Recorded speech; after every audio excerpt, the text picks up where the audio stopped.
Hello and welcome to another edition of Grace Extended. We are so happy that you're here with us. We are starting a series to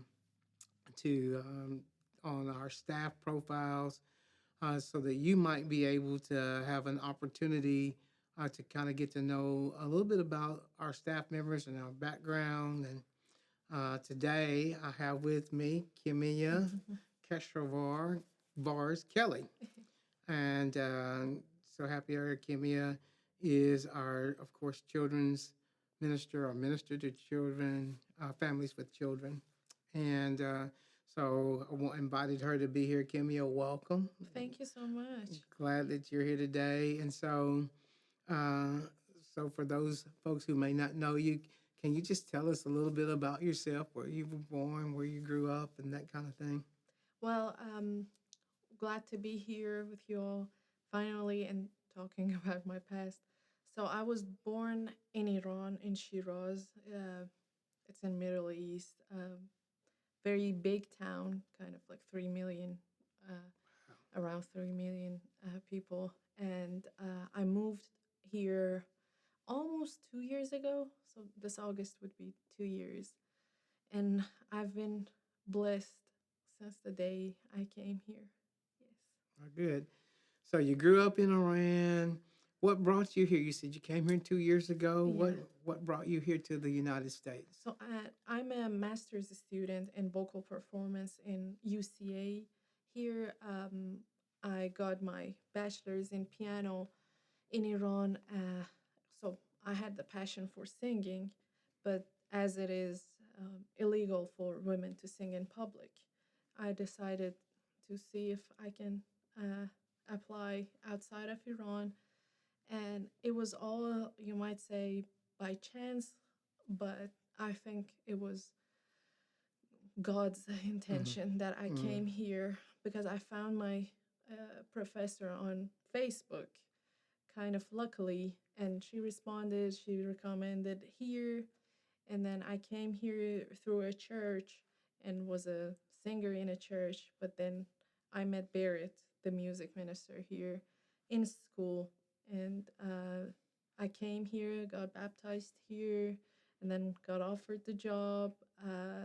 And it was, And you kind of got like married too, right? yes, Yeah. we married. Yeah, Yes. yeah, that's great. And so, um, for those who may not know, Christianity is not the dominant religion Yes. in Iran. As a matter of fact, are there Christians there? There are Christians, but there are few.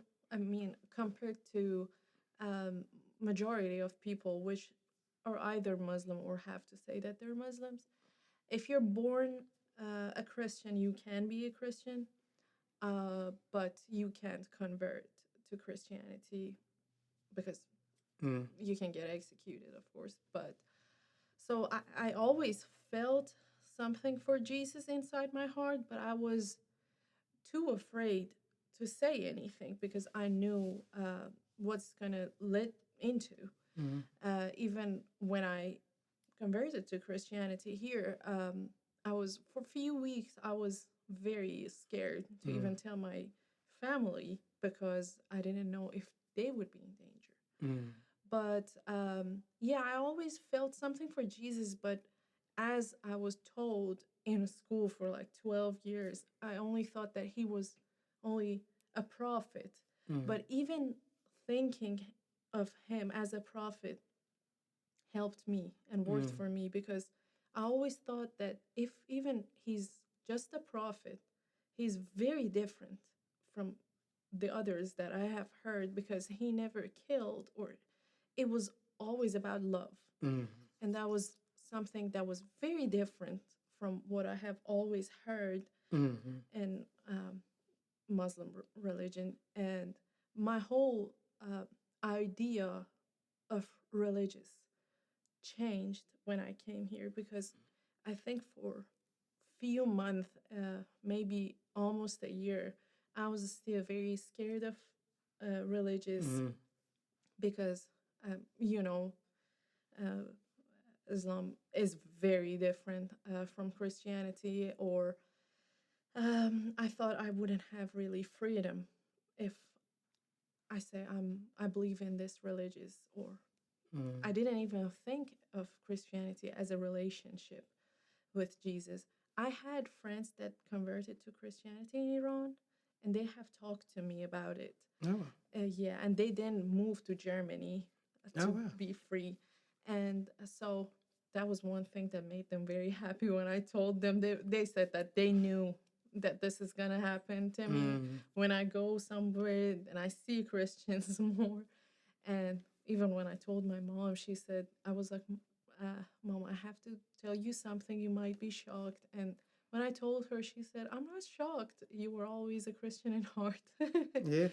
Yeah. Yes, as a matter of fact, if you don't mind sharing with Yeah. the viewers out there, I thought it was a wonderful story that you shared with me about your cross necklace. Yes. Could you tell them a little bit about that? Sure. So I think I was probably 10 when I had some money collected from my pocket money, and then my mom decided to get me a piece of gold. And she asked me what I want, and I don't know. I didn't. We had one neighbor who was a Christian, but we didn't really hang out with her. Um, I said, I feel like I want a cross necklace. Mm-hmm. And she said, Why? Has someone told you about this? And I was like, No, I just feel like I want it. And well, they were at first very scared of this, and they they were questioning me, of course, and then um, told me, If we get that for you, you have to hide it Mm-hmm. in your clothes, and you're not going to show it to your friends at school. And I agreed, and I got that necklace. And years after that, when I was 17 or 18, I decided to um, get a violin and uh, be more um, uh, serious about music. But my mom didn't have the money to get me a new violin because I have grown up. I needed a new kind of violin. Mm-hmm. So she told me, if you want, you can just sell your necklace. And that was the only thing I had. So I sold the necklace. It broke my heart. I'm still looking for the same uh, Mm-hmm. necklace because that meant a lot to me.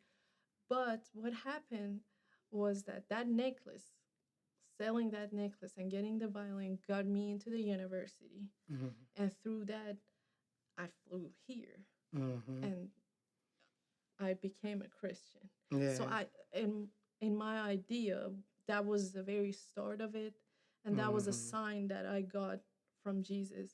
And even before becoming a Christian, because I was very suspicious of everything in the Mm-hmm. world, because I mean, when you grow up in a culture and in an environment like it is now in Iran, you're always um, afraid of everything. Mm-hmm. And I asked for different signs from Jesus. I was like, Mm-hmm. if you think this is the right thing, God, you need to give me a sign. And I would demand signs from God, Mm-hmm. and I got it. So I was very sure. Well, we're definitely glad you're here. Thank you. Glad you're doing work for the kingdom. And, it's just a touching thing. Y'all, this is only just the tip of the iceberg. I always tell Kimia she could have a Hallmark made for TV movie concerning her life. There's so much with with some of the obstacles and the struggles that she faced in Iran, and especially being a woman Mhm. in Iran. As she said, even just singing in public would give them the right in their country to execute her. And so, and even talking about Christianity would Yeah. have been something that would have put her and her family in great harm. And so the fact that she's here and she's made that connection and realized that always is really neat. And, I encourage y'all, if you want to have one-on-one conversations with Kimmy or any of our other staff, please do. There's interesting things in the ways that the Lord has worked in their lives and is working in their lives. And so we want to do it. Give me a thank you for coming today and for just sharing with us, Grace Extended, a little bit about you and, your aspirations and where you're going. And for those of you, before we do leave, if you have not ever had the chance to hear this woman sing, you have missed a treat. As she said, she came here on a vocal scholarship. She is a wonderful opera singer. She does operas at UCA, and we had an opportunity at Christmas, around the Christmas season, to really allow her to really share her gifts with us, and what a blessing it was.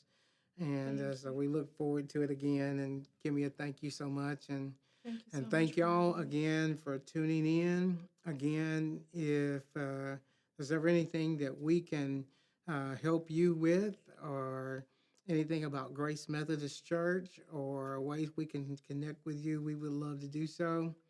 God bless you, and thank you for tuning in to this edition of Grace Extended. We hope to see you on another session of Grace Extended.